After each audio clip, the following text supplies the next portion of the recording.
Pada masa ketika tanah Nusantara masih basah oleh air mata penjajahan, Allah menghadirkan seorang hambanya yang kelak menjadi penopang umat, penegak agama, dan penenang hati banyak manusia. Seorang ulama besar yang tidak hanya dikenal karena ilmunya, tetapi juga karena ketulusan hidupnya. Dialah Hadratus Syekh Kiai Haji Hashim Asy'ari. Beliau bukan sosok yang mengejar kemasyhuran. Namanya besar bukan karena ia ingin dikenal, melainkan karena Allah yang mengangkat derajatnya. Setiap langkah hidupnya adalah pengabdian, setiap helayan napasnya adalah zikir, dan setiap diamnya adalah doa. Dari kehidupan yang sederhana itulah, karomah-karomah Allah hadir tanpa diminta, tanpa dipamerkan, dan seringkali tanpa beliau sadari. Sejak muda, Kiai Hashim dikenal sebagai pencari ilmu yang tak kenal lelah. Beliau meninggalkan tanah kelahirannya, berpindah dari satu pesantren ke pesantren lain, menimba ilmu dengan penuh kesabaran. Bahkan ketika menuntut ilmu di tanah suci Mekah, beliau menjalani hidup yang sangat sederhana. Makan seadanya, tidur di tempat sempit, dan menghabiskan waktu siang malam untuk belajar dan beribadah. Dalam kesederhanaan itulah Allah menanamkan cahaya ke dalam hatinya, cahaya keikhlasan, cahaya keteguhan, cahaya tawakal yang kelak menjadi sumber karomah. Ketika beliau mendirikan pesantren Tebu Ireng, tak banyak harta yang dimiliki. Pesantren itu berdiri di tengah hutan, dikelilingi kemaksiatan dan ketakutan. Banyak orang meragukan, banyak pula yang mencemooh. Namun Kiai Hashim tidak pernah goyah.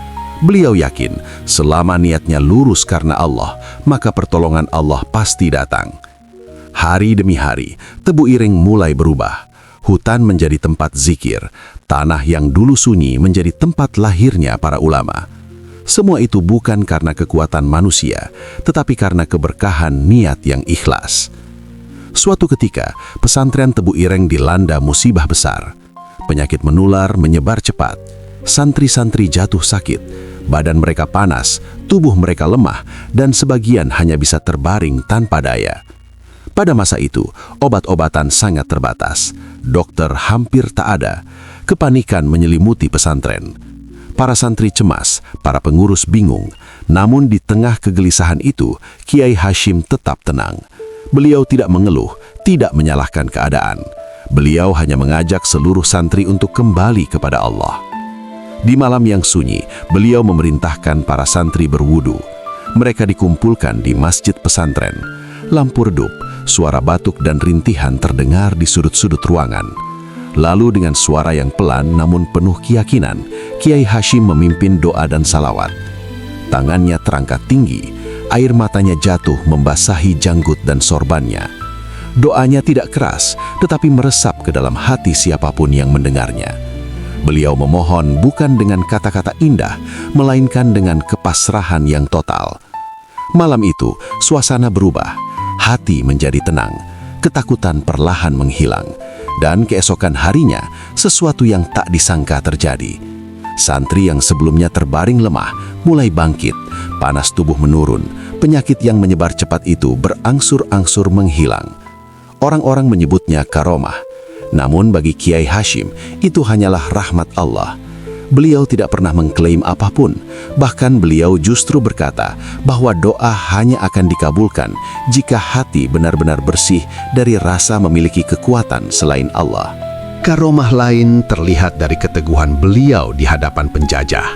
Pada masa itu, para ulama banyak yang ditekan, diintimidasi, bahkan dipenjara. Penjajah ingin mematahkan ruh perjuangan umat Islam dengan memaksa para ulama tunduk kepada simbol kekuasaan mereka. Kiai Hashim dipanggil dan dipaksa untuk memberi penghormatan kepada penjajah. Dengan tenang dan penuh wibawa, beliau menolak. Baginya, kehormatan hanya milik Allah.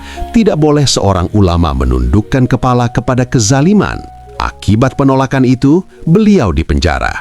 Tubuhnya disiksa. Tangannya terluka, jarinya bengkak. Namun anehnya, semangat beliau tak pernah padam. Di dalam penjara, beliau tetap membaca Al-Quran, tetap berzikir, tetap sholat malam. Dikisahkan, para penjaga penjara merasa takut setiap kali mendekati sel beliau. Ada ketenangan yang menekan dada mereka. Bahkan sebagian mengaku melihat cahaya dari arah sel tempat Kiai Hashim ditahan. Cahaya yang bukan berasal dari lampu, melainkan dari ketenangan seorang hamba yang hatinya penuh iman. Tak lama kemudian, tanpa sebab yang jelas, beliau dibebaskan. Penjajah yang sebelumnya keras tiba-tiba melepasnya, seolah ada kekuatan tak terlihat yang melindunginya. Inilah karomah keteguhan. Ketika seseorang berdiri di atas kebenaran, Allah sendiri yang menjadi penjaganya. Di pesantren, para santri sering menyaksikan karomah lain yang lebih halus namun terasa nyata. Kiai Hashim memiliki firasat yang tajam. Beliau sering mengetahui sesuatu sebelum terjadi. Pernah suatu hari, beliau melarang beberapa santri bepergian keluar pesantren. Tidak ada penjelasan panjang, hanya satu kalimat singkat agar mereka tetap tinggal. Sebagian santri taat, sebagian lagi melanggar. Santri yang melanggar mengalami musibah di perjalanan. Ada yang jatuh sakit, ada yang celaka, dan ada pula yang kehilangan barang berharga. Sementara yang taat, selamat tanpa kekurangan apapun. Para santri semakin yakin bahwa ketaatan kepada ulama saleh adalah jalan keselamatan. Bukan karena ulamanya memiliki kekuatan gaib, tetapi karena Allah menjaga orang-orang yang dekat dengannya. Namun karomah terbesar Kiai Hashim Asy'ari bukanlah peristiwa luar biasa itu. Karomah terbesarnya adalah kehidupan